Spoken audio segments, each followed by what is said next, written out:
আসসালামু আলাইকুম দর্শক, আজকে আমি পুঁই শাকের বড়া বানাবো। পুঁই শাকের বড়া তৈরি করতে যে উপকরণগুলো লাগবে, এখানে আমি 1 কাপ পরিমাণ মসুরের ডাল আধা ঘন্টা ভিজিয়ে রেখে এটাকে আমি পাটায় বেটে নিয়েছি। আপনারা চাইলে ব্লেন্ডারও ব্লেন্ড করে নিতে পারেন। আর পেঁয়াজ কুচি নিয়েছি আমি 1 কাপের 4 ভাগের 1 ভাগ পরিমাণ।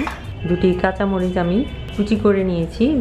ঝালটা আসলে যার যার পছন্দ মতো দিতে হয়, যে যেমন পছন্দ করে সেরকম কমিয়ে বাড়িয়েও আপনারা দিতে পারেন। কিন্তু আমি এবং আমার পরিবারের সদস্যরা ঝাল একটু কম খায়, সেজন্য আমি 2টি কাঁচামরিচ নিয়েছি।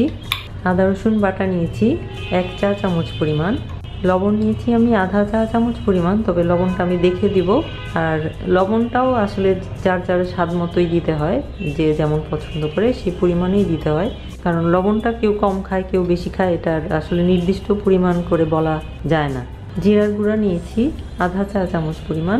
আর ধনিয়া পাতা কুচি নিয়েছি 1 কাপের 4 ভাগের 1 ভাগ পরিমাণ। এখানে পুঁই শাকের পাতাটা ধোয়ার পরে আমি এটাকে একটু মেপে নিয়েছি।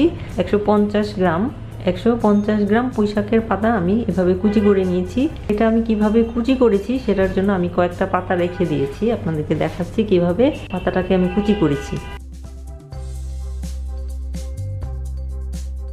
এভাবে আমি মিহি কুচি করে নিয়েছি। এখন আমি এই পুঁই শাকের পাতার সাথে এক এক করে সবগুলা মিক্সড করে ফেলব। ডাল বাটা দিয়ে দিচ্ছি, পেঁয়াজ কুচি দিচ্ছি, কাঁচামরিচ কুচি দিচ্ছি, ধনিয়া পাতা কুচি দিচ্ছি, আদা রসুন বাটা দিচ্ছি, জিরার গুঁড়া দিচ্ছি। লবণটা আমি আধা চামচ পুরাটাই দিয়ে দিচ্ছি, মনে হচ্ছে লেগে যাবে। দিয়ে আমি সবগুলো একসাথে ভালো করে মিক্সড করব। মাখানো হয়ে গেছে। এখন আমি একটু লবণটা চেক করে দেখছি, লবণটা ঠিক আছে। এখন আমি এটাকে তেলে ভাজবো। চুলায় ফ্রাই প্যান বসিয়েছি, তেল দিয়ে দিয়েছি। এখন আমি চুলা জ্বালিয়ে দিচ্ছি।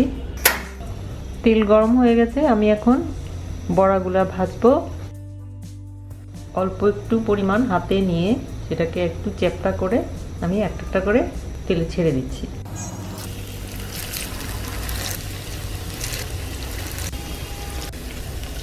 বড়ার আকৃতিটা আসলে যার যার পছন্দের উপর নির্ভর করে, বড়ও দেওয়া যায়, ছোট করেও দেওয়া যায়, যে যেমন পছন্দ করে সেরকমই দিতে পারে। এক পিঠ ভাজা হয়ে গেছে, আমি এখন বড়াগুলোকে উল্টিয়ে দিচ্ছি। বড়াগুলা ভাজা হয়ে গেছে, আমি টিস্যু পেপারের উপরে নিয়ে নিচ্ছি তেলটা সোক করে নেওয়ার জন্য।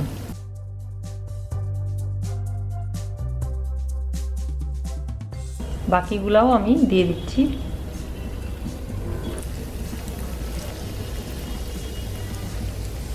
আমার সবগুলা ভাজা হয়ে গেছে।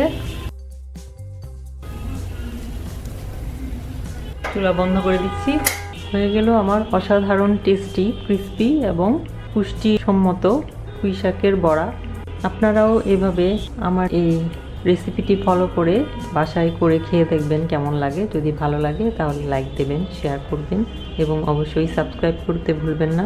সবাই ভালো থাকুন, সুস্থ থাকুন এই কামনা করে এখানেই শেষ করছি। খোদা হাফেজ।